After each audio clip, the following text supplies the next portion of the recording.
It's an interesting and revealing experience to talk to Trump voters right now.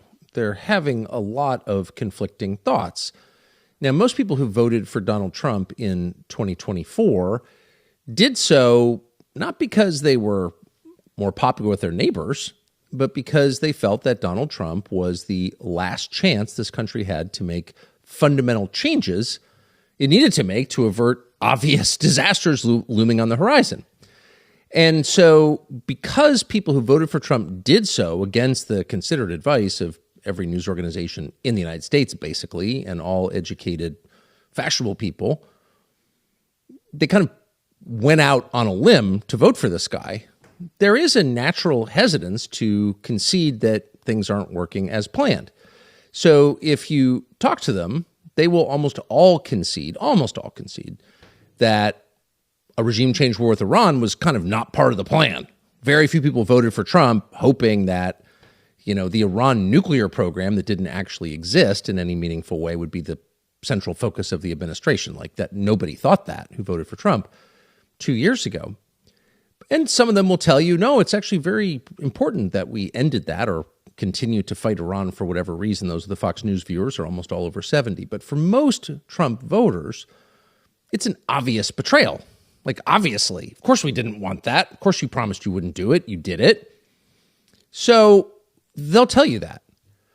But that's not the same as regretting their vote for Trump. Because most people who voted for Trump, who I should say are some of the best people in the country, whatever you think of Trump, it's sort of this weird situation where the best people in the country elected one of the worst people in the country. Or another way to put it, the people who care most about the United States, who are the most vested in the system, who believe most fervently in, say, the Constitution, somehow elected a guy who doesn't care at all about any of that. So how did that happen? Well, only historians probably will unravel that mystery. But in the meantime, most people who voted for Trump, that we've talked to anyway, are not at the point where they're rejecting Trump. They don't want to reject Trump. They vested so much in the guy that it's too hard to concede that, wow, that was a mistake. And of course, most of them wouldn't vote for Kamala Harris under any circumstances. So it's not like they had someone else to vote for. But if you press them a little bit, they say, look, yeah, of course, this is not going as planned at all. And they'll tell you what a lot of them said in his first term from 2016 to 2020. They'll say, he's a good guy, but he's surrounded somehow by bad people who don't share the same vision, who are not America first, who are in it for themselves or in it for a foreign country or whatever. They've sold Trump out. But Trump either can't get a handle on the federal bureaucracy or he just doesn't know. He doesn't know that they're doing this. If only Trump knew. And then if you press them still more, they will say, yeah, well, look, it's not great in a lot of ways, but immigration. He sealed the border. He kept his promises on immigration. And that's not a small thing because Trump's position on immigration is the core of the Trump movement and has been since 2015 when he first emerged as a candidate. Not a credible candidate. He was still kind of a joke to a lot of people in Washington, New York, and LA. But he soon became a force in the Republican Party and then pretty swiftly took over the Republican Party because of his position on immigration. Really for two reasons. One, it was a lot more popular than anyone in New York, Los Angeles, or Washington had any idea, just didn't know that there was a whole world out there that disagreed with him vehemently on the question of immigration. And not just illegal immigration, but immigration broadly. Like, who should live here? Do we have too many people here? Too few people here?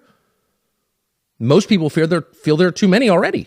It's becoming a crowded country, and most Americans are not for that. Why would they be for that? And they felt this way even 10 years ago.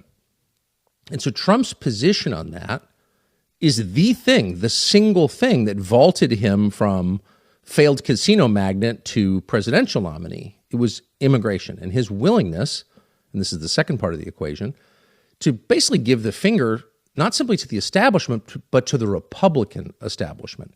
Trump was never an orthodox Republican. That's not a knock against him. That's the whole reason that so many Republican voters supported him, because they were dissatisfied with their own party. They'd voted for these guys since Reagan, at least since 1980. And what had they gotten? Not a better country, but a weaker, poorer country. Their party had betrayed them, and they knew that, whether they admitted it in public or not. So Trump's willingness to break with the Republican Party on the question of immigration, which was a core Republican orthodoxy. It was Ronald Reagan, of course, who signed the amnesty of 1986, totally changing the composition of the state of California, his state, and others. And so from 1986 to 2016, that was the Republican position. Yeah, we have problems with illegal immigration, but immigration is great. It's the basis of our country. It's engraved on the bottom of the Statue of Liberty. Give us your tired and poor and people yearning to be free, etc. That's the guy who does my lawn. Only Trump could change that. Or more to the point, only Trump did change that. And so in case you've forgotten, here is the last 10 years encapsulated in 4 or 5 sound bites of Donald Trump on immigration. Now, the first clip you're about to see is exactly 10 years old. It was August 31st, 2016, exactly 10 years ago. Here's Donald Trump. The fundamental problem with the immigration system in our country is that it serves the needs of wealthy donors, political activists, and powerful politicians. It's all you can do. Let me tell you who it does not serve. It does not serve you, the American people. Doesn't serve you. Under my administration, anyone who illegally crosses the border will be detained until they are removed out of our country and back to the country from which they came. Anyone who has entered the United States illegally is subject to deportation. That is what it means to have laws and to have a country. Otherwise, we don't have a country. Day one, my first hour in office, those people are gone.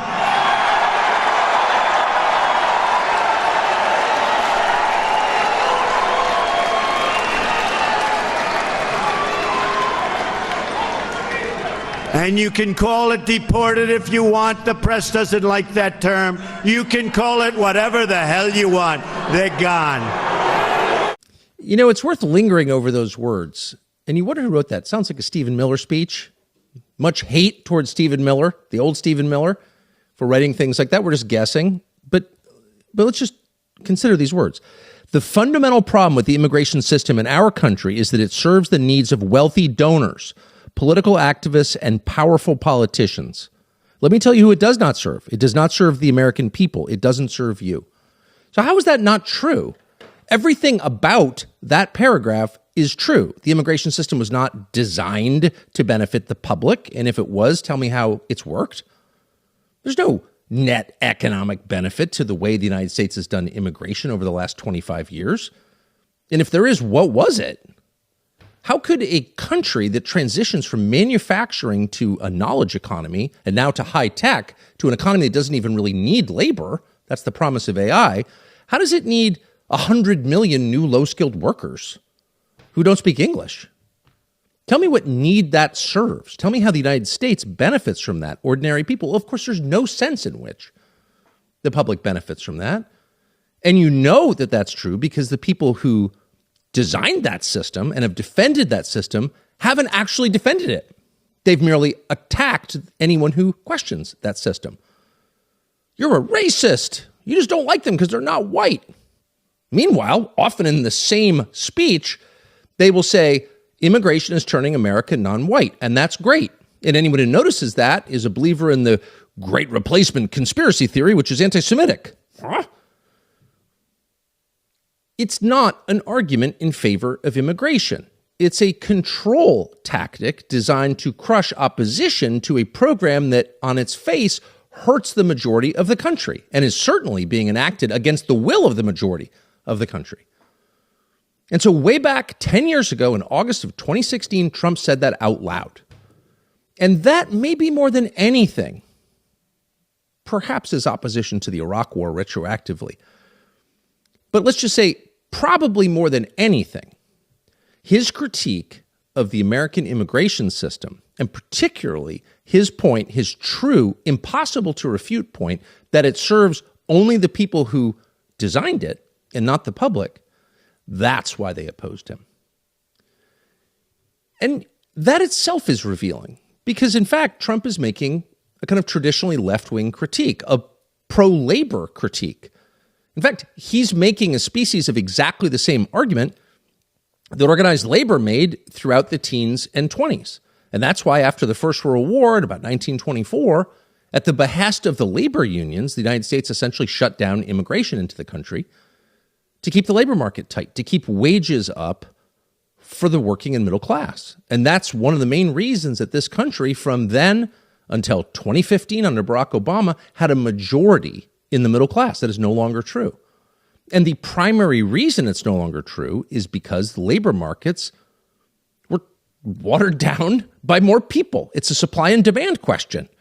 More willing workers, lower wages. And then the secondary effect, which is the total destruction of the native workforce.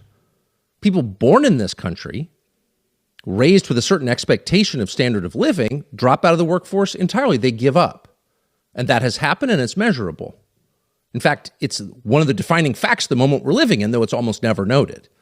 People born in this country, people who had conceivably relatives who fought in the Civil War, are dropping out of the workforce in record numbers. That's one of the reasons we still have a tight labor market.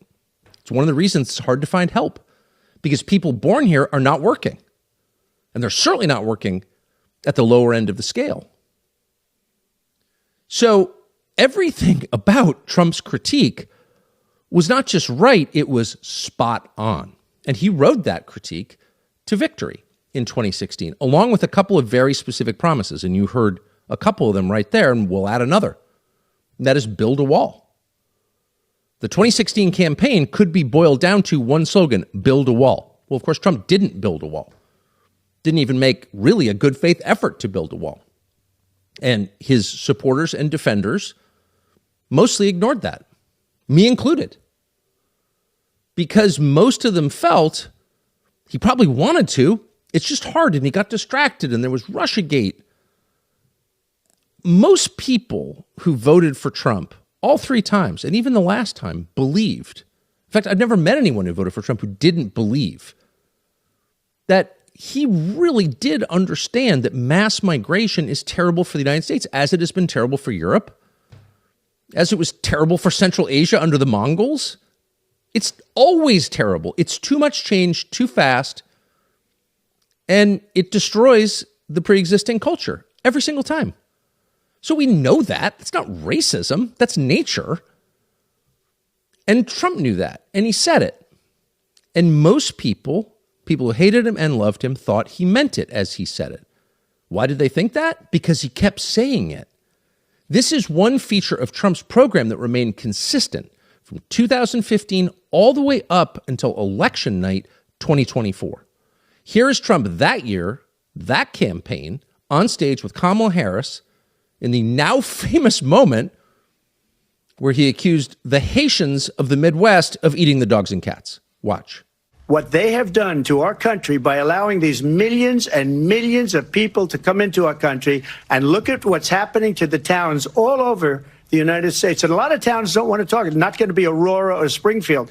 A lot of towns don't want to talk about it because they're so embarrassed by it. In Springfield, they're eating the dogs, the people that came in. They're eating the cats. They're eating the pets of the people that live there. Really one of the great moments in political history. And of course, it worked on a couple of different levels. On a political level, this is what the kids call trolling.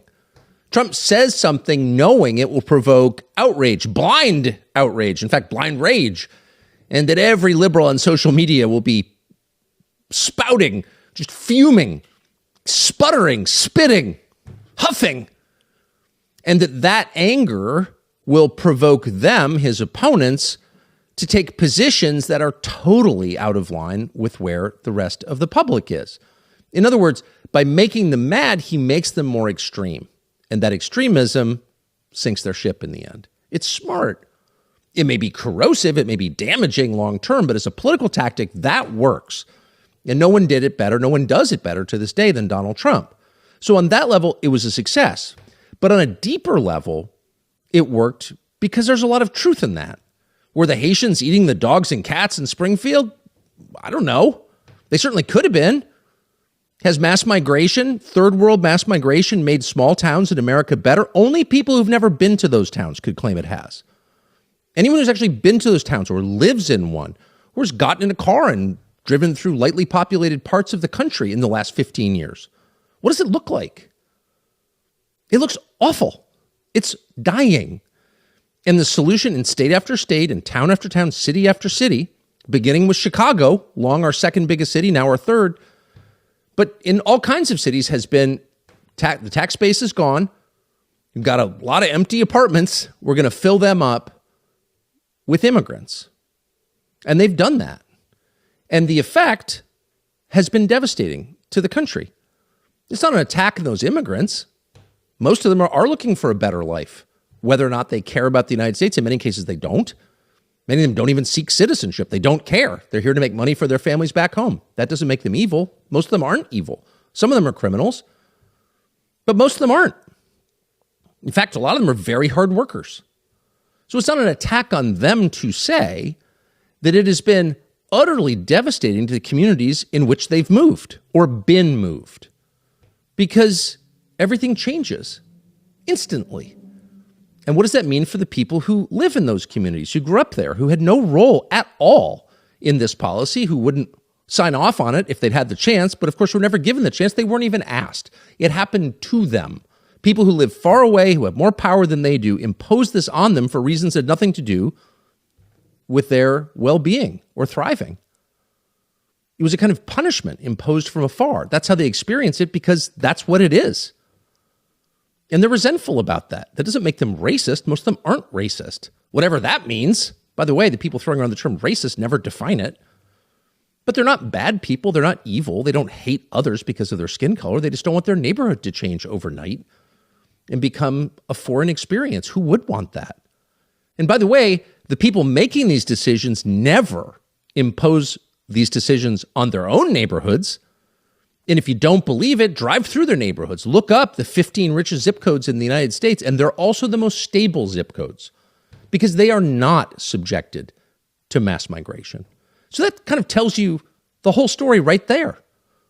Martha's Vineyard looks a lot like it did 50 years ago. So does Nantucket. So does Brookline, Massachusetts. So does Aspen. If it's so great, then why don't they have 10,000 Haitians living in Martha's Vineyard? Because it's not great. That's why. It's not an attack on the Haitians. It's the nature of mass migration, taking people from a completely different culture with no education, limited skills, and no money, and dropping them into what was formerly a pretty prosperous, stable community. Who benefits? Not the formerly prosperous community. If you think that's racist, then go away, because that's absurd. It's not. It's real. And Trump made that point. He was brave enough to do that, and God bless him for doing it. So because he said that, and many things like that, normal people who don't just dismiss all challenges to their worldview as racism or anti-Semitism, but try to critically assess what others are saying, those people said to themselves, he's onto something here. Like, what are we doing to Springfield, Ohio? Why aren't we doing that to Bethesda, Maryland? Well, we're not doing it to Bethesda, Maryland, because Bethesda, Maryland is rich and members of Congress live there. That's why. In Springfield, Ohio, where is that? Who cares? That's like post-industrial hell. We can do whatever we want to them. And if we want to construct artificially a new voting base in the middle of Ohio, if we want to change it from red to blue or whatever our plan is, we just want to weaken America and divide it so it can't oppose us collectively, which may be part of the plan. But whatever our aim is, we can do it in Springfield, Ohio, because who's going to stop us? They don't have a lobby in D.C. Miriam Adelson doesn't care what happens in Springfield, Ohio. So that's what happened, and everybody knows that. And let's stop lying about it. And Trump was one of the only people not to lie about it. And of course, he expressed it inartfully, kind of retarded way, but it doesn't make it less true. So it was on the basis of that and his opposition to foreign wars that got him elected in 2024. So what happened then? Well, a lot happened then. On the other hand, not much happened then. As you're about to learn as we talk to the recently departed head of Border Patrol, Greg Bovino, who spent 30 years in the Border Patrol and was hired early on to get our immigration system under control. One of the things that happened is that there was turnover in who ran our immigration system. Now, it's mostly run from Washington, of course, and ICE and the Border Patrol are the two main instruments. Take a look at the new head of the entire immigration enforcement operation. This is a former senator from Oklahoma called Markwayne Mullin, and he's taken over in the last year. This is the guy Trump hired to deport over 100 million illegals. Watch this. We have naturalization ceremonies every single day in the United States that federal government's open. We have hundreds of thousands of people. In fact, we're real close to 900,000 individuals that have been naturalized in the last 12 months. There's a legal system to go through. Wait a second. This is the guy who runs Department of Homeland Security, Markwayne Mullin, who was hired by Trump to deport all these illegals who came into the country over the last 20 years, but particularly over the 4 years under Joe Biden. 50 million, they told us. And here he is this month, that was August 4th of this month, sitting before the National Governors Association, bragging about how many of these people have become citizens. Almost a million, 900,000. What? Was that the promise? Did Trump run less than 2 years ago on the promise to give citizenship to people who came here illegally? Wasn't it the opposite of that? And if it was the opposite of that, why did he hire one of the most liberal Republicans in the Senate, one of the most pro-illegal immigration Republicans in the entire Senate, and that's saying a lot, Markwayne Mullin, to run deportation? This is starting to feel like a betrayal. Oh, but it gets worse. Here's what Markwayne Mullin went on to say to the governors on August 4th of this year. What I'm saying is, let me work with you on this stuff. I'm not handling things like maybe the past secretary had. I'm just saying, let's work to get the worst of the worst off the streets, and then you won't see me in your cities and states like you do as much because my presence won't be as big. In fact, you probably won't even see us at all. Oh, we're going to stop enforcing immigration law. We're going to go after the worst of the worst, the criminals, who, by the way, presumably could be rounded up by local or state law enforcement. Isn't that their job? This is the head of federal immigration enforcement. The guy whose job was literally paid to enforce immigration law, laws that were passed by the Congress. These aren't regulations that came out of the agencies. These are laws passed by the democratic process. In other words, you vote for someone so he can make a law that reflects your views and your values. That's what democracy is. And he does. And then this guy is hired to make sure those laws are enforced. And here he is telling the 50 governors that actually, I'm not going to enforce those laws. Now, if he worked for Joe Biden, this would be a scandal. It would be on every Fox News show all day long. Here's the head of the Department of Homeland Security saying he's not going to enforce immigration law. Oh my gosh, they're open borders people, which they were. This is Trump's guy, Markwayne Mullin, making the same claim. And so the point is really simple. The true betrayal of the second Trump term may not be foreign policy.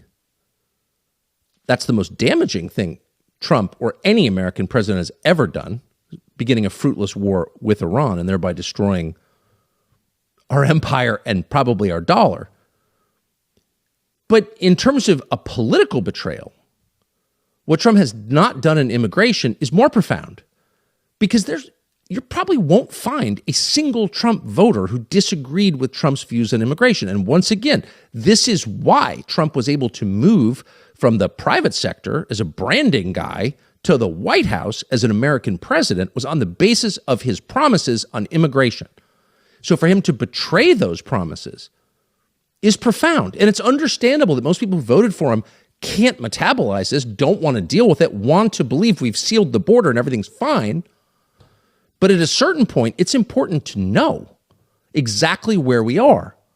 Not just speculate about it or cite some study from Yale on what's the state of illegal immigration in the United States, but talk to the guy who ran it Greg Bovino, who ran Border Patrol, who has the actual numbers on this question. How many illegal aliens are in the United States? These are people who are foreign nationals, who are living here illegally, who have broken the law to get here and are breaking the law in every single case, every single day, by using fake documents to work and collect benefits and send their kids to public school and to use the emergency room at public expense, et cetera, et cetera, et cetera. And these are not minor laws. These are core laws that if you broke, you would be punished for breaking. So how many of those are there? How many were in this country the day Trump was inaugurated, January 20th, 2025, and how many are here now? What are the real numbers? No one has pointed this out. Democrats have no incentive to point it out, of course. ICE shot a couple protesters last year, and so the emphasis has been on that. They're murderous thugs. Okay, we can debate that. Obviously, shooting unarmed people is bad. Never defend it. But that's not the whole story. The whole story is that immigration enforcement in the United States has stopped. And this fact, which is a central fact, which will define what our country is like going forward, or even if it exists as a coherent country, is being completely ignored. Home ownership has always been at the center of the American dream. It is an actual asset, a place people work their entire lives to build, a place of stability and security and real value. Right now, though, too many homeowners are stuck swiping credit cards to cover groceries. There's basically a survival tax of 20% interest or more. So why keep handing your money to the banks when you could keep it for your family? Interest is what kills you. Our friends at American Financing have a better way. They're helping homeowners use their hard-earned equity, and they're supporting Americans looking to fulfill the dream of owning a home with mortgage rates currently in the 5s. American Financing saves its customers an average of $800 a month. That's about $10,000 a year. It's not just a loan, it's a true financial reset. We recommend American Financing. They're called America's home for home loans for a reason. So get out of credit card debt. I mean, it is just crazy to borrow money. No judgment, but it doesn't make any sense to borrow money at that rate. If you want out, call 800-685-5696. 800-685-5696 or visit americanfinancing.net/Tucker. So without further delay, this is Greg Bovino, who just left the Trump administration, ran Border Patrol, has the actual numbers on this stuff, was there while it was happening. We believe he is telling the truth. You should listen carefully to this interview, and you should pay special and very close attention to his description of what the administration is now trying to do to him. It's shocking. Greg Bovino. Greg Bovino, thank you very much for doing this. So just to kind of set it in context, what is the state of illegal immigration in the United States today, to the extent that we know? Like, how many illegal immigrants live in the United States? How many have been deported since Trump got elected, et cetera? Like, where are we? Tucker, thanks for having me. It's good to see you. Of course. State of illegal immigration, one word comes to mind, that's catastrophe. Right now in the United States, I've got the number at 107 million illegal aliens currently residing with impunity, I might add, in the United States today. 107 million? 107 million, 1/4 of the population. We've got 330,000 approximately American citizens. Add another 107 million onto that. I think you can look around in any state, any region, or any city in the United States, if you're just a regular American citizen, and say, well, you know what? There's an awful lot of illegal aliens and foreigners in our country. Yeah, I mean, it's a completely different country because it's got a completely different population, and you're discouraged from saying that for some reason. People are bullied into silence on the question, but I mean, it's not the same country. It's not even close. And, you know, better in some ways, worse in a lot of ways, but it's totally different. And I assume that was mostly because of legal immigration, but 107 million illegal? Illegal, the ones that came right across that border, and not only over the past few years under the Biden administration, but look at what's happened over the past 40 years. Why are we fighting a war with Iran? Sorry, well, it makes me mad. Why are we using our $1.5 trillion military to fight a war across the world when we have 107 million illegal aliens in our country? We've said it many times in the Border Patrol, the war is on American soil. The war, the effort, that true effort is on American soil. So I agree with you on that 100%. Tucker, is the war's on American soil, and it's not a war to simply deport those 107 million illegal aliens. This is survival of the species, ladies and gentlemen. We are at that precipice of, are we going to remain the United States, the country of our values, traditions, and beliefs, or are we going to devolve into something completely different? If we don't do something quick and fight that war here on American soil, we're there. But I mean, that was the whole point of getting Trump elected twice, was to stop illegal immigration, build a wall, which he didn't do. And then, okay, we'll give him another chance. 2024, hire Greg Bovino to run Border Patrol, Tom Homan, tough on immigration or whatever, like Stephen Miller, he means it. And the one thing you knew about Trump was we were going to deport people who are here illegally because they have no right to be here. They're breaking the law. I go to jail if I break the law, but if you're from a foreign country, you get subsidies to come here if you break the law. Like it doesn't make any sense. But that hasn't happened. Has it? It happened for that very short period of time in the interior when the Border Patrol and the U.S. Border Patrol was in the interior. And then with the surrender in Minnesota, it stopped the 77 million voters that voted for mass deportations. I guess they didn't matter anymore. But it does matter. It matters to you. It matters to me. It matters to those 77 million people. It matters to those 22,000 Border Patrol agents who put their life on the line in those cities to have that rug jerked out from under them by those Homans and those Commissioner Rodney Scotts. Okay, so now without getting, the federal government is its own field of study. Okay, you could get a PhD in it and still not understand it. It's the largest human organization in history. It spends $7 trillion a year. So it's hard to understand what it is. But in terms that non-experts can understand, what is the difference between the Border Patrol and ICE? A vast difference. The U.S. Border Patrol is the uniformed branch of Department of Homeland Security. CBP and the U.S. Border, they wear uniforms. They wear a uniform just like a police officer you might see in a city. Right. They wear uniforms. They are the immigration police, the uniformed immigration police. Then we've got ICE. Border Patrol. They've been around forever, right? Been here 102 years. Wow. And they've had that interior border mission for all 102 years. It was the U.S. Border Patrol, the Marine Corps, federal law enforcement, that expeditionary force that would go into the United States over those 102 years, and there are many examples of that, to deport up to millions of illegal aliens. It's always been their mission. And right now, that uniformed immigration force is standing shoulder to shoulder on the border, staring south, twiddling their thumbs. Largest Border Patrol in history, now taken off the table. The most highly trained immigration police that you have, taken right out of the game. Why would you take your pro squad or your varsity squad out of the game? I'm totally confused. So there are two parts of this question. There's the border, the line between the United States and Mexico and Canada. And then there's the question of the 107 illegal aliens living in the country. So you often hear people say, well, we sealed the borders, so Trump succeeded. I don't think that's correct. I don't think that's what success is, but have the borders been sealed? The borders are under control more than they ever have been in my lifetime. However, when you don't have that interior immigration enforcement, that mass deportation, what does that do to your border? What does that do to the cartels and the transnational criminal organizations that are going to push people across that border? No defense in history has ever been 100%. None will ever be 100%. What does that do? Well, if I make it past those Border Patrol agents who are standing on the line facing south, I got a freebie. Tucker, I got a freebie. I got a freebie because if I get into the interior, there are no mass deportations occurring. There is the worst of the worst and the targeted criminal enforcement that sounds so great. What illegal alien crossing the border is going to say, well, gosh, I'm the worst of the worst, I better not cross? None of them think that.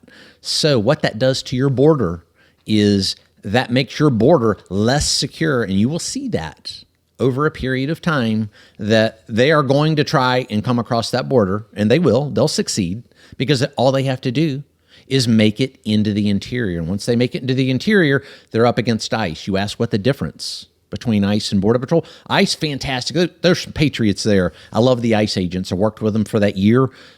Tough individuals. They got a tough mission, but remember, that is your non-uniformed immigration officers, the ones that go into jails and arrest known criminals, long-term investigations. They're your plainclothes detectives. Tucker, would you send New York City police detectives into the most violent situation that New York has ever faced and said, well, you're going to go tackle violent street crime now, and our uniformed police officers are going to stand by and do something else? No. Absolutely not. Well, that's what's happening right now. So when did Border Patrol stop policing the interior of the country for illegal immigration? Well, most recently, it was our surrender in Minnesota.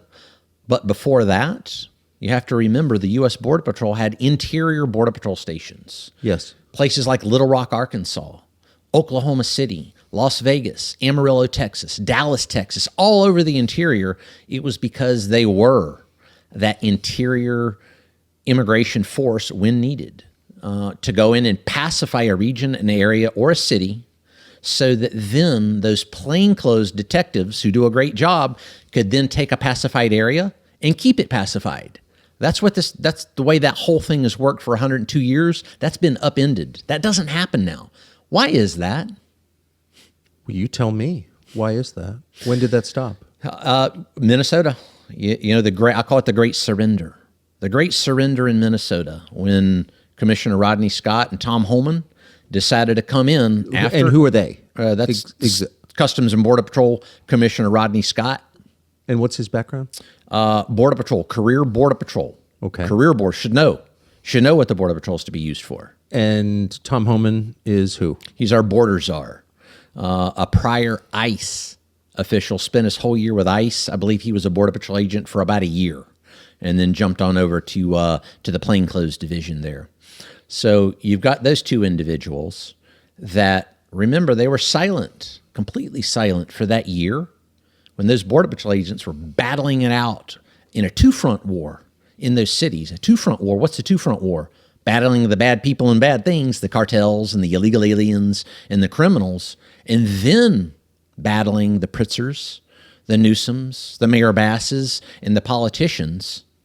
Where were they during that year? But then Minnesota, all of a sudden they show up and say, hey, we're here to save the day in Minnesota. What was saving the day?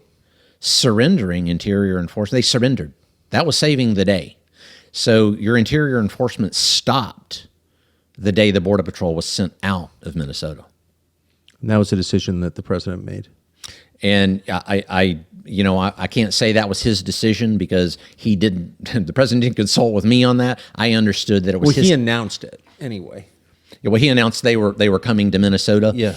I think it's the president's team that has that conspiracy not to conduct interior enforcement. It's that team. I think he gets some bad information. He's got some hellacious gatekeepers. I don't give him much credit for doing anything immigration related because they're doing nothing.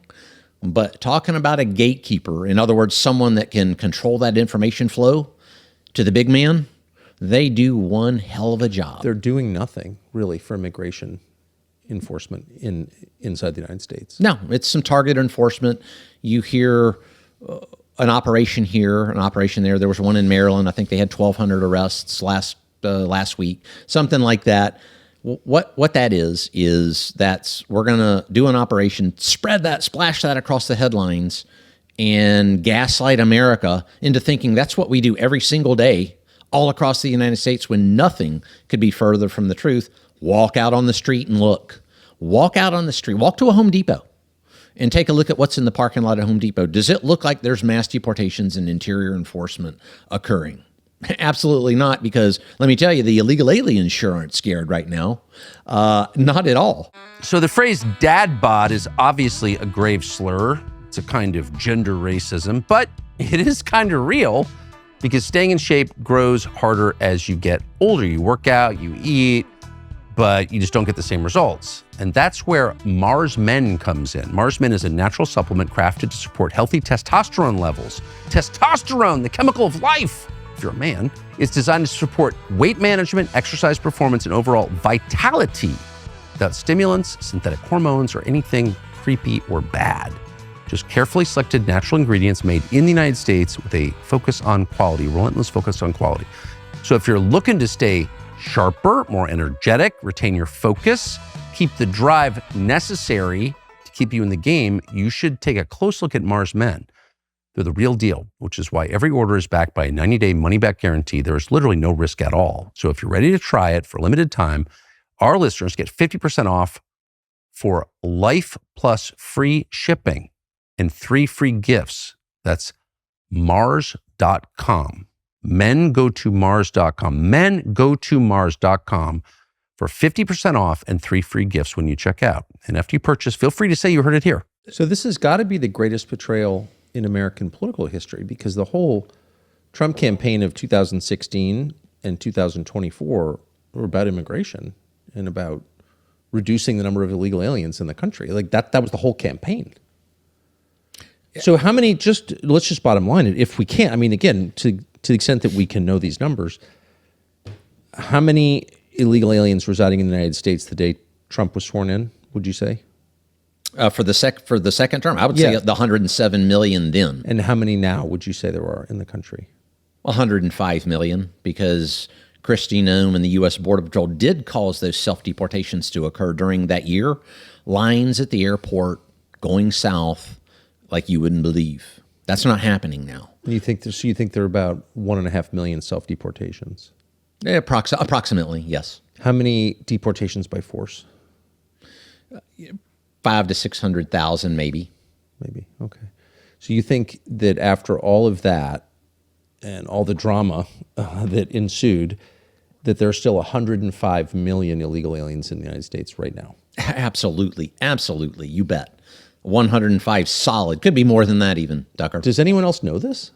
You know, because if you've got a population of 330, 340 million and 105 million illegal aliens, I mean, that's like the craziest number I've ever heard. You really think that's the real number? Absolutely. And you know, I guess you would know, right? Because you ran Border Patrol. Yeah. And one, seeing what's coming across the border and then juxtaposing that with what we saw in the cities and regions we were in. And then even taking a look at some of the numbers, something as simple as a traffic pattern. Charlotte, North Carolina's got a fantastic example. Take a look at commuters going to work. Commuters going to work in Charlotte, when we arrived for that 5-day Operation Charlotte's Web, the commute went from terrible to exceptional. So we started doing some studies. I had the staff, hey, do a study on the traffic. Let's extrapolate some numbers. What does it take to have an exceptional commute to work? To do that, you need to remove approximately 35% of the commuters. And they took a look at the number of commuters going, I think it was, I want to say around 200,000. I can't remember the exact number now. But 30%, what does that 30% equal? It starts equaling that 107 million, which is, a similar percentage of the American population. What is that, 25% of the American population? So we looked at the commuters. Then we looked at absentee rates from Charlotte and Mecklenburg schools. 30% of students didn't show up in Charlotte, Mecklenburg. What does that start looking like? It starts looking like the 107 million is a pretty accurate figure. We saw the same thing in Chicago, the same thing in Los Angeles. Los Angeles, that commute went from terrible to better than exceptional. How many commuters did we take out of the equation in Los Angeles to make that drive in America's worst traffic-geddon to make it really good? And they're like, wow, man, this commute's really good. Think about what that took. So we have a crowded, poor country, which we do, because of illegal immigration, is what you're saying. Yes, I am saying that 100%. I think that a majority of our problems are downstream of immigration, whether it's something as simple as a commute to work, but something more insidious and more important, such as affordability for housing for our young people. 107 million people in our country. What does that do to housing? What does that do to welfare, jails, schools, hospitals? What does that do to any service that an American citizen should think they have access to? It occludes it. It occludes it to the point where they don't have it. Take a look at our natural resources. I'm a big natural resource guy. I'm a conservationist. Well, I am too.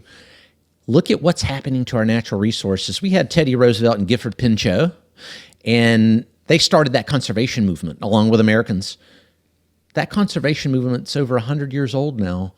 It's been destroyed in many areas of the country in 10 years. 100 years of conservation destroyed in 10 years. Entire ecosystems wiped out by illegal aliens. Look at the ginseng harvest in our eastern forests. Many of those poor mountain families, from where I'm from there in the Appalachian Mountains, harvested ginseng for hundreds of years since Daniel Boone all the way to the mid-1990s. They can't do that anymore. Why? It's been stripped. That ginseng has been stripped from those mountains by illegal aliens. Hey, you know what? Let's drop off 15 illegal aliens. We'll scour the entire mountainside, take every single bit of it in a non-sustainable harvest, and take it all. But that's everything. I'm getting too upset. Hey, but Tucker, that's not just ginseng. That's everything. So I did a research paper on that back in 2012. They wouldn't let me publish it in the Border Patrol. It was destruction of our nation's natural resources by illegal aliens. Wouldn't let me publish it. Publish it? Why? They said it was too controversial. They told the truth. So it was too controversial for a Border Patrol agent to note that illegal immigration was destroying our natural resources? Imagine that. Yes. I tried several times, It's just national suicide. That's obviously Yeah, what this you bet. is. So every facet of our natural resources are under attack. You know, look, we're having water problems out west. They're telling us We're running out of water. We're running out of water. They're telling us we may have rolling blackouts because we don't have enough electricity. Everything is downstream of immigration. No pun intended, but the water problem out west, we can fix that. In about 2 years. Deport 107 million of those illegal aliens taking your and my water and my resources. Problem solved. We're Sierra Club. Hey, where's all the environmental groups? They don't seem to really care now all of a sudden. I guess that's okay. If it's illegal aliens, not a problem. If Tucker Carlson or Greg Bovino drops a little bit of oil, out of your car on the pavement, my God, hell's to pay. It's called the DSP, the double standard phenomenon, which is also rife in America. The double standard phenomenon. Illegal aliens get a pass. You don't, because you're one of those dastardly American citizens who is apparently the devil to the world, but an illegal alien that actually uses those resources and hurts your culture, your species. That's okay. See it every day, and I think you do too. I couldn't agree more, and it's one of the reasons that I campaigned for Trump. That and no new foreign wars. Eating right's pretty important, but it's hard if you live here. About half of the American diet is ultra-processed foods, and that hurts you. Fake food harms your body, your mind, and especially your liver. So people think that feeling sluggish and foggy and bloated is just what it is to be older, but that's not true. Eating crap makes you feel that way. Well, our friends at Dose have a solution. It's called Dose for Your Liver. This doctor-approved plant-based liver supplement is clinically proven to promote liver function and lower liver enzyme levels. That means you're less bloated, less tired, you feel more like yourself. All you need to do is take a daily 2-ounce shot. Tastes like orange juice, an easy shot of liquid. It's not the Vax. People we know use Dose for Your Liver, and they have seen rapid results in their blood work, and they feel much, much better. The difference is very obvious.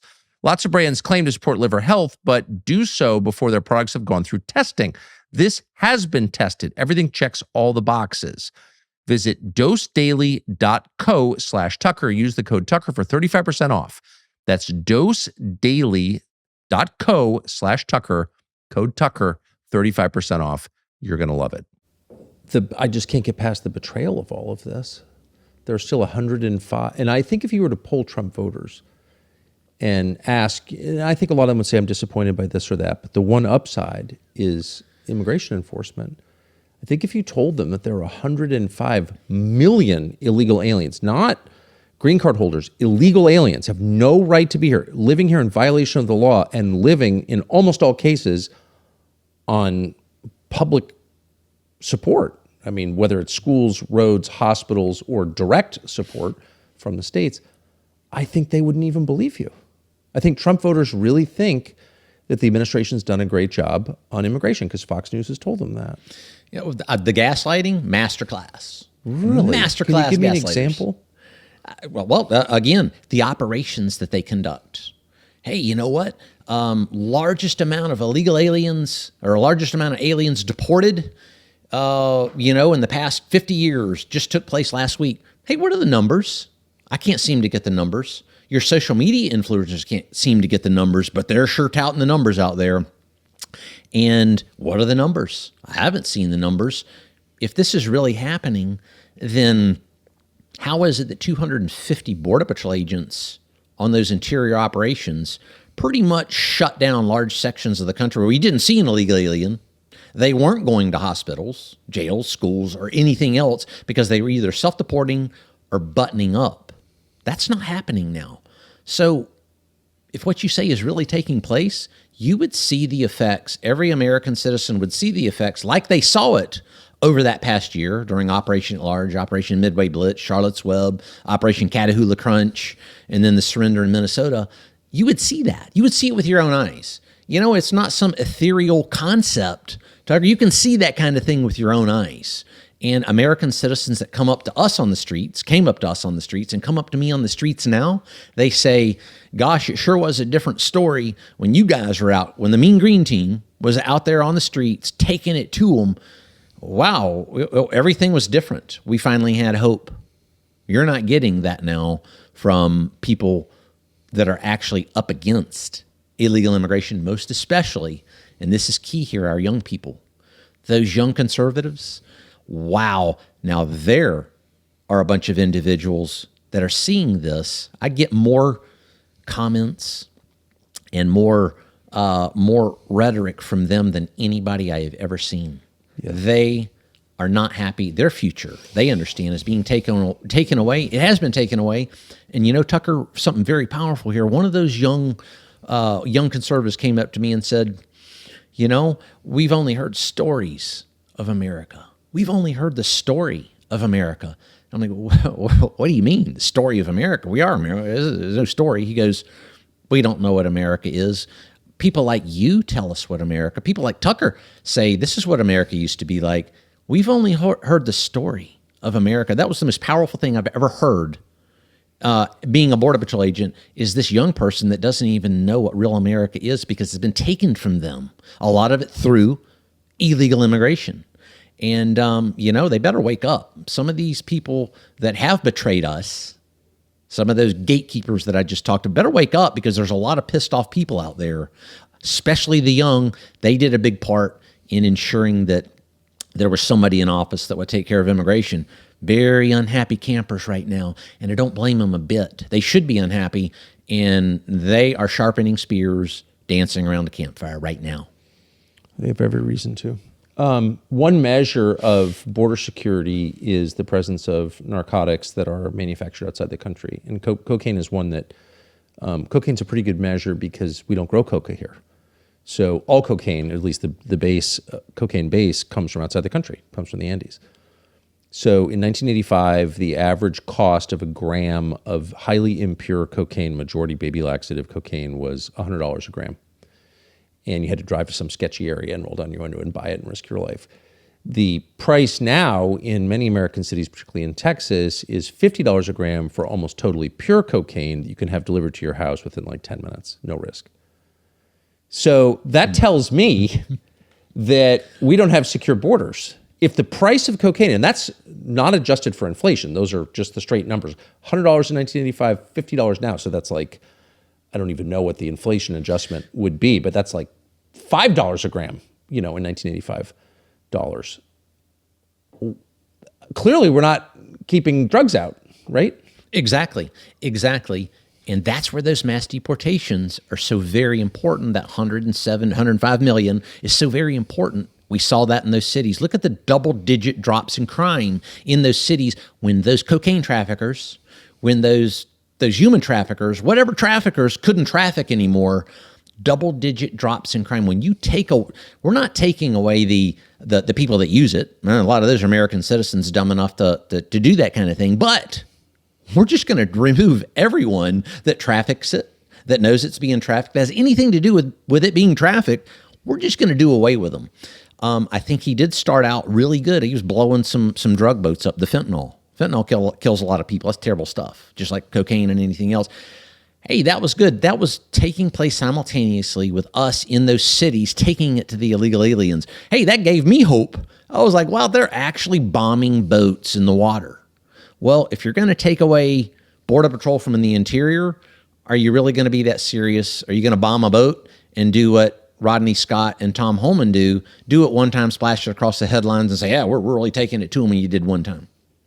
So I'm a little bit confused. So Homan, who I've interviewed several times, says he's very against illegal immigration and has a pistol and an ankle holster and kind of seems like a rough and ready, no BS kind of guy who's dedicated his life to fighting illegal immigration. You worked with him. Tell us, is that an accurate picture? You know, I'll tell you, when you're going to lead an effort to do something like that, inevitably, and it's a must do, you better have your ass out there on the front lines with your people bleeding next to them, especially in the most violent domestic law enforcement mission that's faced the U.S. in its history, the most, and I'm even including prohibition in this one now. Where were these individuals during that year of pure, unadulterated violence? I didn't see them.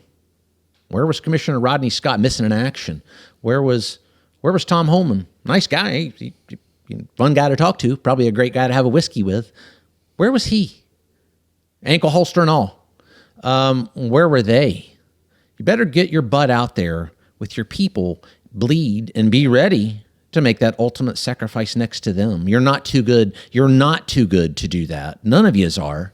You better get out there and do that. So I would pose that question back to you as my answer is, well, where were they? I never saw them, not once, never even heard from them, never had a conversation, nothing. Silence. But they're not silent now. Still not out there, but not silent. More of a, we're going to take a soft approach. I guess maybe that's the What toughest. does that mean, a soft approach? A soft approach means we're not going to be out there doing those general immigration raids. We're not going to conduct total spectrum immigration enforcement, which is what you have to do if you're going to win this battle. Total spectrum immigration, that means everything brought to bear against that enemy. In other words, we're talking about the war being fought on American soil. It's going to take an effort like that, a total warfare. What they're talking about is a limited form of enforcement, sort of like World War II versus Vietnam. What did we do in Vietnam? Well, we're going to do some precision limited strikes here, and we're not going to go total warfare, and we're going to lose. Whereas World War II, total spectrum warfare, whatever it takes, we do. So that's what the soft approach is we're going to do a precision strike. Hey, a precision strike, Tucker's never won a war, by the way. It won't. Let's do a precision strike there in Maryland. They did that last week. They got some good apprehensions. Those ICE agents are the greatest. Love them. They're like Border Patrol agents, patriots. But that'll never win 105 million illegal aliens. You have to do something else. You're not going to put handcuffs on 105 million people. We've only got 2 years left to do that, by the way. You need to encourage and mandate those self-deportations and those large-scale efforts that it's going to take. It won't be neat, clean, and easy. Of course it's not. We never said it would be. That's what you have to do. A soft approach is the opposite of that. Hey, it's Tucker Carlson. We launched ALP about 1.5 years ago, and people are voracious for it. They can't get enough. Everywhere you go, you get the same question. When are you making more flavors? Well, we are not in the business of disappointing people. Instead, we're in the business of satisfying them. So we have made at least 3 more flavors. Introducing the ALP Frontier Collection. They are Campfire Cinnamon, Sunset Mango, and Cowboy Coffee. Available in 4 milligram and 8 milligram. Because if you're going to use nicotine, you ought to have some options.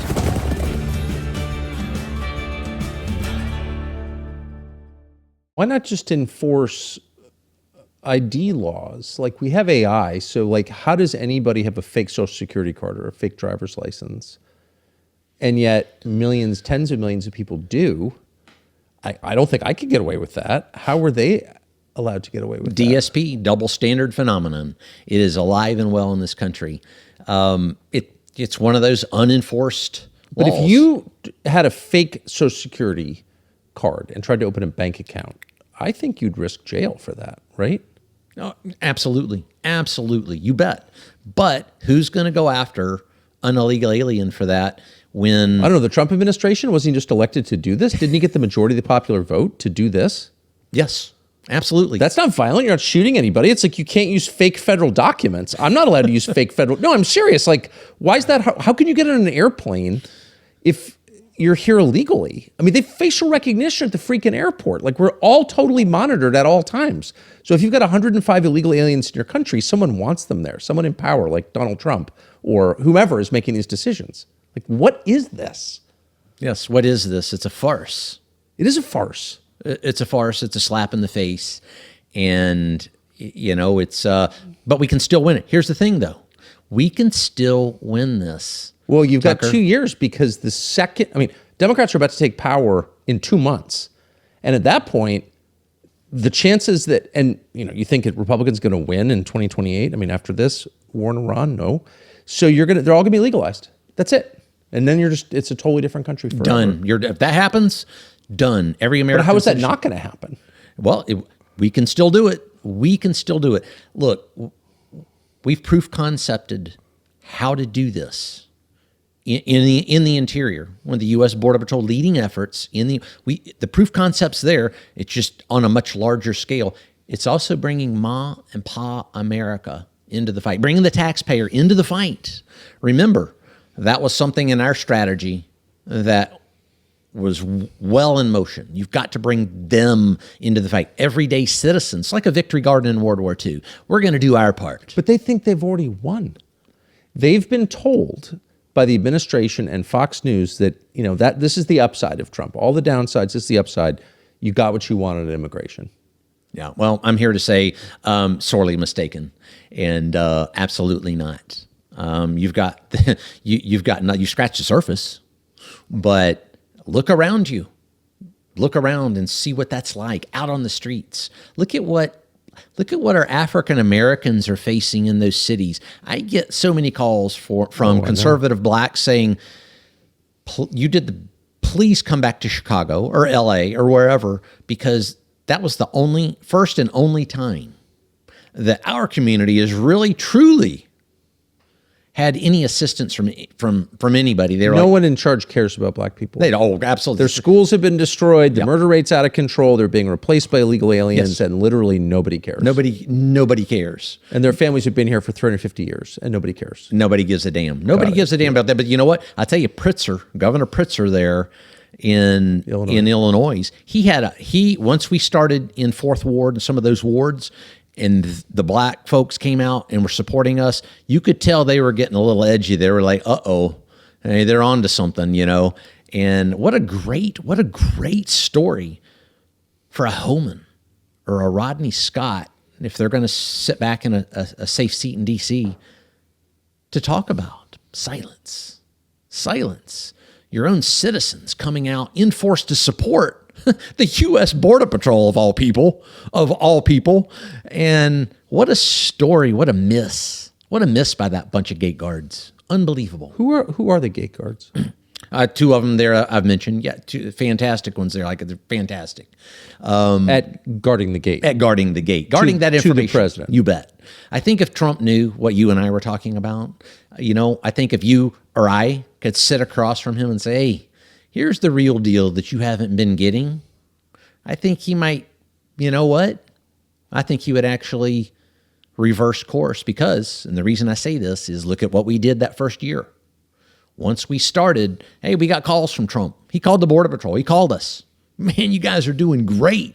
Kick their ass. We've got your back. Kick butt. We're going to take this thing. He said that. Gate guards come in. You know, so I think Caesar was probably up against that there many thousands of years ago. Same thing. You can see the jackals and the hyenas. They always come in, nip at the tendons, and I think that's what happened. I think that if he was to hear what was really going on, hear what Americans are thinking and saying, hearing those young people out there, and then hearing some of the conspiracies that have actually taken place under his watch by those individuals, he'd be like, well, wow, wait a second. Like what? Well, surrender in Minnesota, people say, hey, Bovino, you retired. I did. I retired. That neat, clean, and easy. I was just a little tired and decided to retire. Hey, Tucker, I got some gas in the tank. There's a retirement there. If they want you gone, if those gate guards want you gone, you better watch out. They'll come for you. They will come for you. They'll come for your retirement. They'll come for everything. And did that happen to you? Absolutely, every bit of the way. Every bit of the way. When you play a hard game, you can expect hard treatments. I get that. But not a two-front war. Hard treatment should be me and the criminals, not the two-front war of me and the folks that are supposedly your friends. The minute I left, security detail gets pulled. I'm one of the highest, if not the highest threat in DHS. Death threats, you name it, man, they're coming. Hey, take that guy to security detail. We're going to shut that guy up. Stroke of midnight came. Those Border Patrol agents refused to leave my house. And I had to direct order. Hey, no, you're leaving because I'm not in the Border Patrol anymore. And you know what? I knew this. I didn't say that to them. They'll come for you also. So the administration. Yeah, absolutely. Yes, you bet. But Anthony Fauci still has federal security. We're paying Anthony Fauci's security detail. He doesn't work for the government anymore. He spent the whole life on the federal teat, and he still has Secret Service protection. Anthony Fauci, who committed crimes, but you don't because the administration didn't want you to have security. Why? I think to silence me because... Silence you, like get you killed? Because that's what it sounds like. Do I think they want me dead at this point? Yes. I'm in a running battle every time I go out. Every time the citizens of my own community are like, what is going on with you? These people come, there's some crazies out there. You know this, Tucker. And you bet. Do I think they want me killed? Absolutely. The administration? Yeah, absolutely. Or more of the gate guards. I don't think Trump would. I think if Trump knew what they had done and what they would do to Border Patrol agents or ICE officers or anyone that disagrees with them, I think he would have an absolute panic attack or a heart attack over something like that. But you think Homan wants you gone, dead? I think Rodney Scott, he's the one that took my security detail away with Homan there. Yeah, absolutely. You bet. Why? That's a pretty heavy thing to say. And if I wasn't from Washington, I probably wouldn't believe you, but I do believe you since I am. Sure. Well, I wouldn't have believed it either. But with what was coming at me the minute I retired, I thought, well, yeah, I'll probably get some security there. They're coming after other family members as well. Your family members. Absolutely. Through the mail, there was one point where the FBI had to intercept every single piece of mail because there were some bad things coming in the mail, that kind of thing. And just the vast amount of death threats. I got doxxed yesterday by WBTV Channel 3 in Charlotte, North Carolina. And in what way? Trying to name home addresses. They got actually? Oh, yes. You bet. Now, I've got a different address with my girlfriend out at a different place, but they did do that. And when that happens over and over and over... What, can you name the channel again? WBTV Channel 3. Why would it be part of the news gathering process to put your home address on a TV channel? I think that that's something that we saw in those cities with an absolute out of control so-called news media. They're not a news media. When they do things like they're not a news media, they're a propaganda arm. They're an enforcement arm at that point. An intimidation arm, you bet. But the only problem is I'm not intimidator. I wouldn't be here talking to you. Hey, they tried to take my legal representation away, or probably already have. Who did? That was Homan and the gate guards. Your legal representation? In other words, if you're sued for actions taken in your official capacity at Border Patrol, you don't get legal representation? You're supposed to. Absolutely. If it was under the performance of your duties under the color of law, yeah, and you weren't doing something illegal, right? Yeah, then absolutely every minute of the day. But apparently others don't see it that way. How do you know that? I got a call from another Border Patrol chief, a retired chief, who got a call from them saying, hey, if you don't stop, we're taking it away. Stop what? Stop coming on Tucker Carlson and pointing telling out the truth. that there's still 105 million illegal Yes. aliens in the country? You bet. And Homan did that? his people. Yeah, I can't say he did. His people, yes. You bet. Again, I've interviewed the guy a number of times. I hope he'll come back. I'd love to ask him about this. Absolutely. Yeah, maybe that would, hell, I'd like to ask him about it. Have you talked to him since you left? No. So I'd love to put a finer point. I mean, first of all, what you said is shocking. Everything you've said is shocking. And really, really distressing and dark. If you think Homan and this other guy want you dead, I mean, that's unbelievable. Well, proof's in the pudding. I think that's fair. But why? I'd love to know a little more precisely why they're so mad at you. I think when we have cheap labor politicians Yep. who are a very powerful force. I didn't realize they were this powerful, very powerful force. That puts a lot of pressure on some individuals, and some individuals maybe they want the lucrative contracts also. I don't know. I can't say that for sure, but there's something there behind the scenes that causes that to happen. It doesn't just happen just for the hell of it. Hey, No, let's it have doesn't. Bovino dead.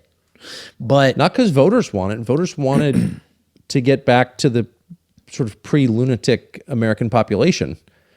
They don't want to live in a crowded, poor country. Who wants that? Nobody wants to live in Bangladesh. So, this is nuts. And that's what voters wanted. That's why they elected Trump. That and no new foreign wars. And then the donors convinced Trump to fight a foreign war that voters did not want.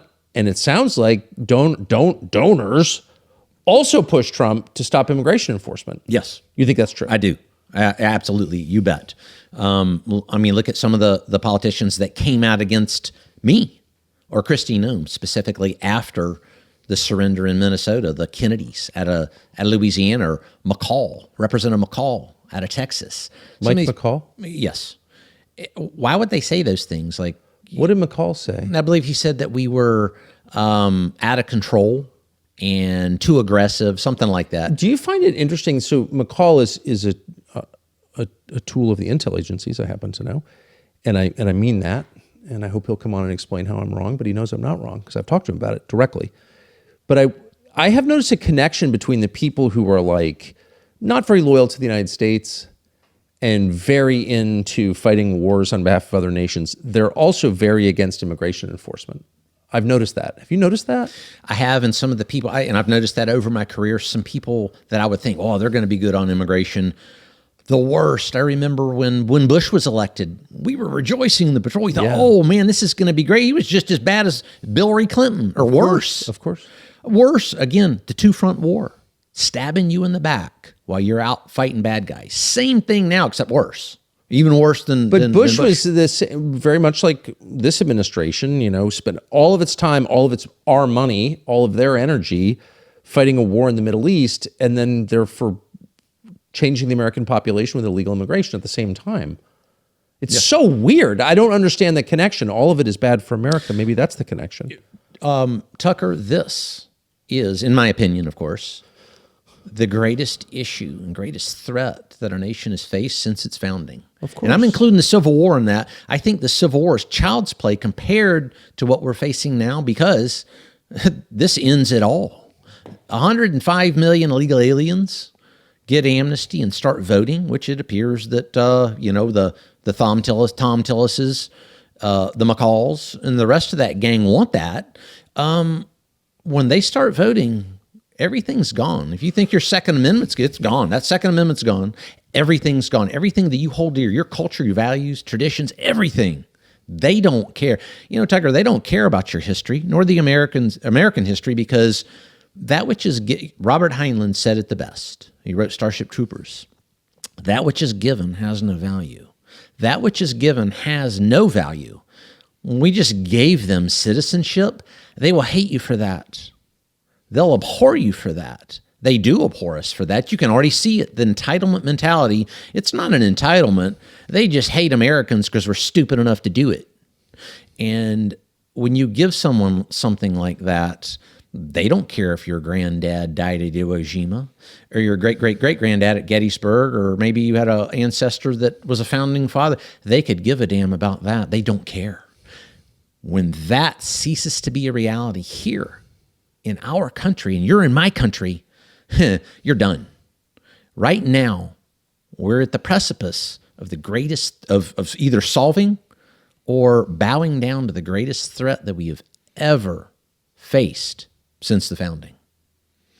I strongly agree with that.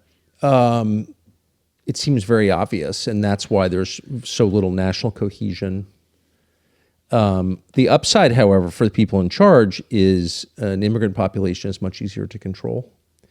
They don't believe that the Bill of Rights is real or applies to them. They don't have natural rights. No one's told them what that is. So you can kind of do whatever you want to them and call yourself the hero of the story. And you see it with rich people and their housekeepers who all secretly hate them. But they're totally convinced that, Catalina loves me. I'm the hero to her.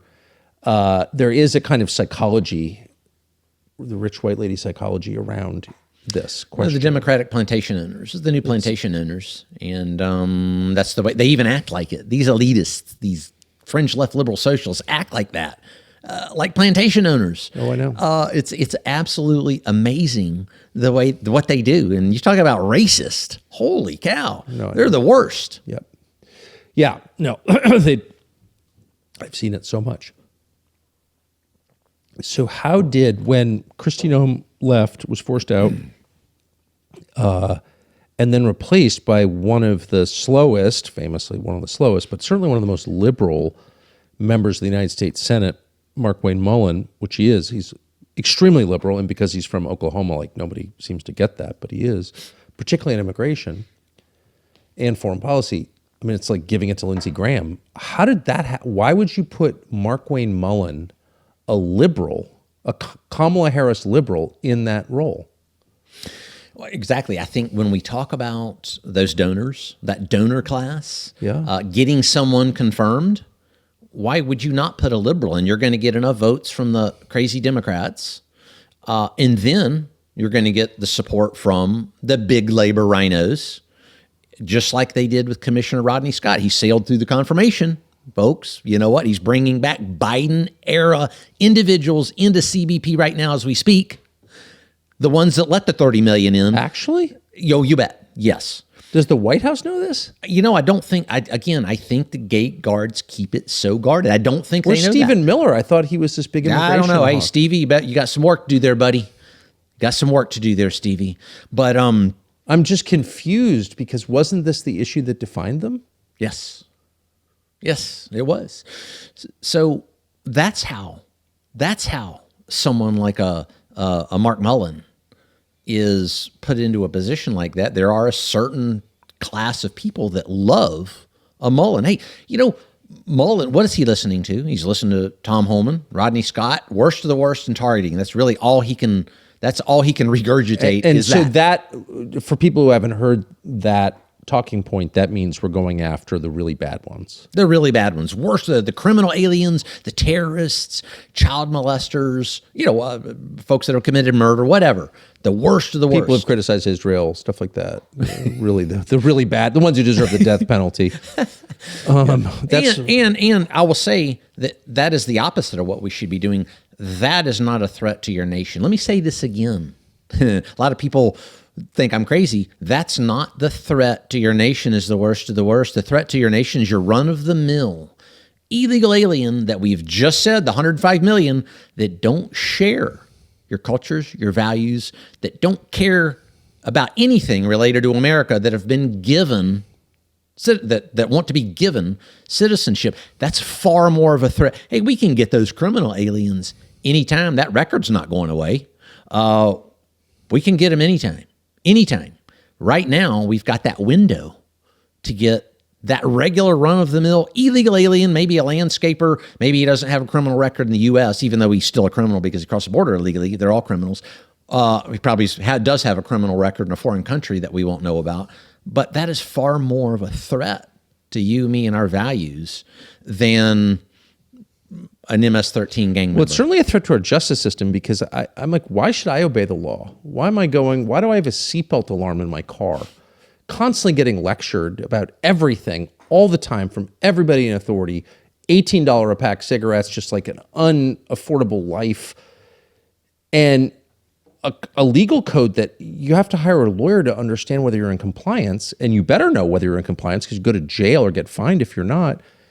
And then 105 million people get to just like give the finger to the US code and nobody does anything about it. It's like, why am I obeying the law? Like, what? Why? Does that make sense? Not a lick of sense. But what it is it's a litmus test. The litmus test took place over this past year with that interior enforcement campaign. Hey, you know what? We don't agree with that law. We don't agree with the immigration laws that are enshrined in the INA, the Immigration and Nationality Act, and those court decisions and the Constitution and everything. We don't agree with that, so we're going to riot and we're going to martyr, whatever we've got to do because we don't agree with that law. That's a litmus test because if you don't agree with an immigration law and do away with it, do away with the Border Patrol, surrender, you can do that with anything. You can do that with any law. There's not just that. It's just mob rules. Exactly. The most violent group gets to do whatever it wants. It does. You and me will pay the price if we do something right now. You're right. They'll be on us in an instant. But the 105 million, not so much. Back to the natural resources. I've interviewed many game wardens throughout the 50 states. And they said, a lot of times we won't even write an illegal alien because one, we don't know who he is. We don't know who this person is. Or if we do, he beats us out of court. He walks out of the courtroom before we even do. Nothing happens. I'm not going to waste my time doing that. Now, you or me, we do something wrong. You're done. You're done. Yeah. You're done. And try shooting a rough grouse on a Sunday in the state of Maine. Yeah, as a legal resident. Yes. Yeah. No, I know. But gill net 100 fish is an illegal alien. That's what they're doing now because they see our natural resources as something for them, not something to conserve, preserve, or conserve. Gill net? Gill net. They'll just throw a gill net in the water. During this, when I was writing this research paper, I was abhorred at actually what was happening. They'll gill net fish, catch 50 of them when you actually gill net fish. Yes. And you or me, our limit may be 2 or 3 or whatever the limit is. I don't kill any fish, and I think I might shoot someone for gill netting. Like that's, that's immoral, and I'm not for shooting anybody, but I would be tempted to shoot someone for gill netting. That is so outrageous. It is. Happens all the time. Seriously? Yes. I wish I'd brought my paper. I'll send you a copy of my paper. I don't want to read it. And I'm so upset just hearing about all it. facets of our conservation effort are under siege. All facets. Like destroying God's creation in our country. Yes, and destroying our sustainable resource. We're sportswomen, because we have a sustainable system of producing this. But you know what? Tell me about it. Do you think that the third world gives a crap about that? No, because they don't do it in their countries. So they come here, see ours. They don't have to obviously pay attention to our laws. What's the Trump administration doing to fix the problem you're describing right now? They're letting illegal aliens go during operations. They let 20 go in North Carolina 3 weeks ago. 3 weeks ago last Sunday on one of our wild and scenic rivers. I think they apprehended 10. They allowed 20 to walk in one of those wild and scenic areas in which resources were being destroyed. Are you serious? Yes, absolutely. I tweeted about it or X'd about it or whatever that is. Tweeted about it. And they said their systems were down. Their computer systems were down. Probably these individuals were not single male adults and would have been a little harder to remove, or they would have had to put females in detention. And apparently, you can't do that if you're an illegal alien female. Why do people go to detention? Why don't they just bring them to the border of Mexico where they all came from? Exactly, or fly them right from the spot. Exactly, I agree. Or put them on a big container ship and drive them across the ocean, whatever you need to do. Yes, but they allowed 20 to walk. They won't answer that question. I posed that question, put it up on my X account. No wonder they want to kill you. Probably so, I think that if they could, or not them, but if it happened, I don't think they'd be too sad. So how exactly, you said you didn't retire, you got fired. How did that work?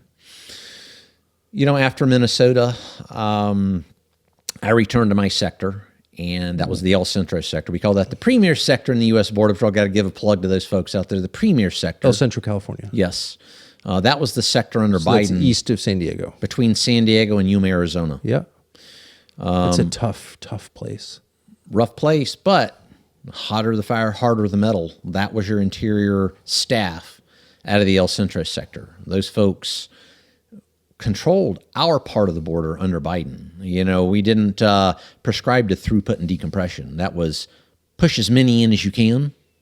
Well, we didn't disobey orders, Tucker. It was throughput and decompression the other way back into Mexico. And guess what happened? Nobody wanted to cross the border in El Centro. We smashed them, including the red Chinese and anybody else that came across the border. So anyway, I get back to El Centro right after Minnesota, and the investigations begin. And I'm thinking, what are you people doing? Hey, Investigations of what? the first one that came down the pike was, you might remember the Chicago judge said that I lied in a courtroom. That's death for a law enforcement officer to lie. You're done. That's lack of candor. Yeah. They'll get you every time on that, as they should. You shouldn't lie. Well, I didn't lie in a courtroom, by the way. I'll set the record straight on that one. Told the truth every minute. But simply because a federal judge said that, even though her entire decision was vacated by the higher court, they said what your whole ruling is ludicrous, and you're actually constitutionally suspect, by the way, which should be death for a crazy judge. But the investigation, hey, you know what? We're going to investigate you for lack of candor, lying. And I'm like, wow, that whole thing was vacated. What are you talking about? Doesn't matter, you're getting investigated. So they sent that case to something called a DRB, Disciplinary Review Board. DRB says, you know what? That's a panel of leadership within Customs and Border Protection that takes a look at disciplinary cases. Highly unusual for the commissioner to send that case straight to a DRB with no investigation. The DRB, that review board, looks at it and says, you know what? There's nothing here. We see absolutely nothing here. Send it back. Case should be closed. Well, that commissioner says, well, you know what? Let's take another shot at him. I'm going to weaponize internal affairs on this one. Hey, internal affairs, this guy lied. Open an investigation on him. When it gets to that point and they start coming after you like that, I've been in the federal government long enough to know what they're doing. They're coming after your retirement. They're not just coming to fire you. They're going to take your retirement, your pension, everything. So I get a lawyer, and he says, you know, I've never seen anything like this before. You better get your ass out of the federal government real quick. Seriously? Yes, but I don't run too easy. And I said, I think I'm going to fight this one because, hey, it's cut and dried. He goes, don't. You put a period on a piece of paper, and they're going to say you lied. And then the second investigation came down. You may have remembered they accused me of anti-Semitism. I don't remember that. That was out of... I think most Americans have been accused of anti-Semitism. Yeah, of course. Another one. They said that I made some anti-Semitic comments to the U.S. attorney there in Minnesota. Did you? Absolutely not. I never talked to him when I made the comments. I was talking to some of his staff who quit the next day and then doxed me because they didn't agree with the way the Border Patrol, or that the Border Patrol is even in Minnesota. Just crazy stuff. You can't believe this stuff happens. Well, anyway, they said, hey, anti-Semitism, and the New York Times ran with it. What did they say you said? They said that I said the Jewish people were the chosen ones, but that I said it in a very sarcastic tone.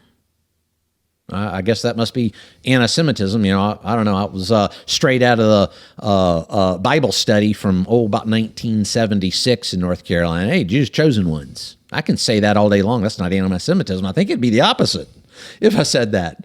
So anyway, we're in the kind of Republican version of George Floyd here, though, where everyone is accused of some biased crime. You bet. Except it's now anti-Semitism, not racism, because nobody cares about black people anymore. But it's the same. It's the same thing, though. Absolutely. So I didn't even know I was under investigation for this until the New York Times informed me, hey, since you're under investigation for anti-Semitism, would you like to make a comment? They called me, and I'm like, what are you talking about? My own agency didn't even tell me. I found that out through the New York Times reporter that called me. Under investigation for anti-Semitism? Yes. The Trump administration did that to you? Yeah, CBP. Well, Customs, I don't think Trump knew about it. No, but it's the federal... the administration. Yeah. So I found that one out, and I'm like, wow, this is interesting. So then, to make a long story short, some special agents show up at my house, say start banging on the door. I'm like, what's going on here? My security team says, we don't know what's going on. What's going on? I didn't answer the door. I don't need to answer the door. They were there for my computer, which I was retiring the next day. They said they wanted to right that minute. I never talked to them. They get the orders from somewhere in D.C. Well, just go ahead and smash the guy's door in and make entry. Luckily, the U.S. Border Patrol was there and said, it ain't the way that thing works. And they got sent packing. That was what was happening there. It's time to retire.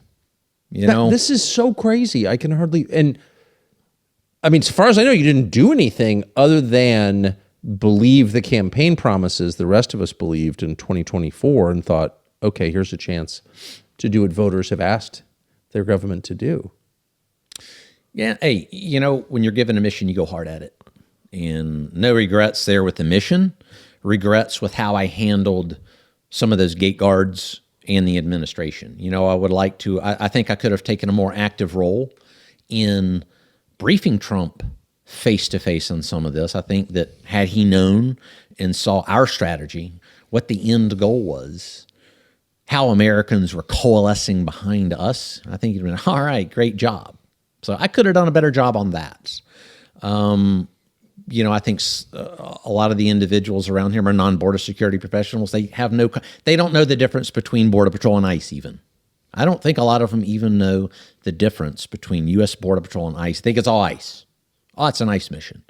Vastly different. What with I never understood. I mean, you can tell my views on immigration. I think it's a disaster. It is a disaster. But I never liked the idea of any federal agent wearing some kind of narco mask on the street. What was that? That was the doxing. That was the fact that they would take that agent's face and say, hey, his mother and father live at such and such an address. He and his daughter live at such and such an address. And then people start showing up within 24 hours. And the reason we know that, one, I didn't wear a mask, and, you know, man, they were on me quick. There were some other agents that didn't wear masks, and it happened to them immediately. I mean, within hours. But, okay, right. We also had, like, a mafia and all kinds of organized criminal elements in this country over centuries, which we kind of defeated. So if there are organized groups threatening the families of federal employees, we should probably go after those groups. Go after the groups and the folks that fund those groups. You bet. Wholesale. I don't want. Why is that hard? Why is that a hard concept? No, I'm serious, because then everything falls apart. That's not a partisan question. It's just like the system falls apart if no one can enforce the law because of threats from criminal gangs, right? Absolutely. And the anarchists in the streets. Yeah, but there's never been a systematic effort to fix any of that, and I don't know why. You know, there was the one effort that I saw was that U.S. attorney out of the Central District in California. His name was Bill Asaley. What a patriot that man was. He actually did go after those individuals in California when we were in Los Angeles. And you know what that did? That really dialed down the violence against our effort in those cities, dialed the riots down, dialed the crazies down, because he was actively going after them and prosecuting them. He got some fantastic prosecutions. That's been lost in the narrative somehow. What a success that man was. We had the opposite in the other cities. Is, you know what, we're going to wait till they leave and just not do anything because, you know, my gosh, this is scary, and, you know, there'd be awfully a lot of prosecutions, and my gracious. But Asaley and the FBI there in Central District Los Angeles, they did a fantastic job. They proof tested that concept. It can be done.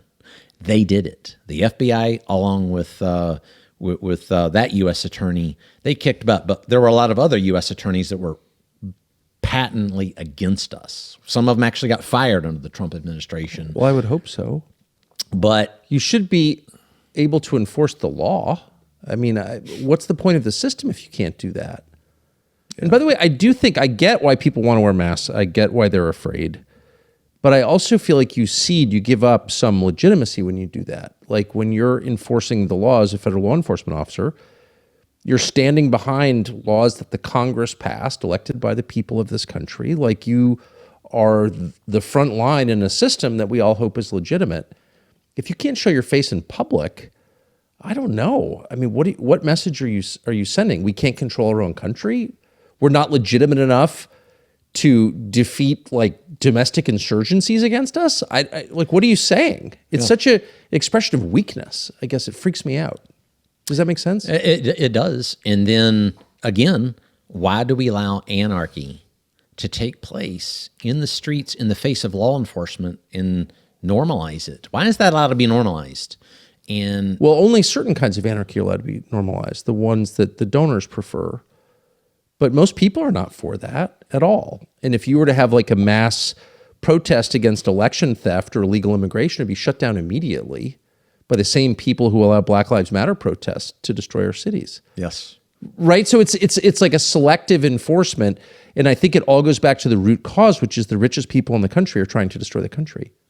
Or they don't care, or they don't care. They want to get richer, and they'll do it on the backs of you. They'll step on the dead bodies of their citizens to get there. 100%. I wish I didn't think that, but I do think that. Because the evidence is in, don't you think? It's getting irrefutable at this point to have what's happening in our country take place now. I wouldn't be speaking if you had said you're going on Tucker and you're going to say what I just have said. I'd have said you're absolutely crazy. I was going to put this in the book, but it needs to be said now. It needs to be said now. If you told me when I was, speaking on Thursday night at the Republican National Convention introducing Trump, that 2 years later I would be talking to a former federal official about how he betrayed the entire country in immigration, or his administration did, I'd be like, I don't think that's not possible. I mean, this whole thing is so shocking to me. I can't believe it's happening. Yeah. Well, I think it shocked a lot of Americans. They thought there was so much hope out there. And that's probably one of the most heartrending messages I get is there was so much hope with what was happening in those cities. We watched you guys, the green team, every night, and we thought, we're there. Hey, we're taking it back. Even Europe. I've been going to Europe quite a bit here lately, talking to those folks with the remigration summits and Restore Britain and that type of thing. And they said the same thing. We've got the same problem with the same solution. We watched what was happening, starting in Los Angeles. Every night they were glued. They said, man, there's hope. Look at this. This is really going to happen, and it's going to start happening in Europe. And then all of a sudden, lights out. The light switch was turned off, and it all ground to a halt. All that hope ground to a halt. And, it's shocking. You just said you're shocked. I'm shocked. I would never have thought that would have happened. The momentum was building, and then the light switch went out. We went into darkness. What do you think happens next? I have great faith in American exceptionalism. People like Tucker Carlson, people like those young conservatives, those young people. I think you're going to start seeing a lot of young people in campuses and throughout the United States standing up, saying, wait a second, we've had enough. We want the story of America back. We want to make the story of America. We want to know what America's like. We're done with this. And I think there's going to be a lot of pressure put on the donor class, on President Trump, and many of these, and the feckless bureaucrats that I've just talked about, those gate guards, those worthless gate guards.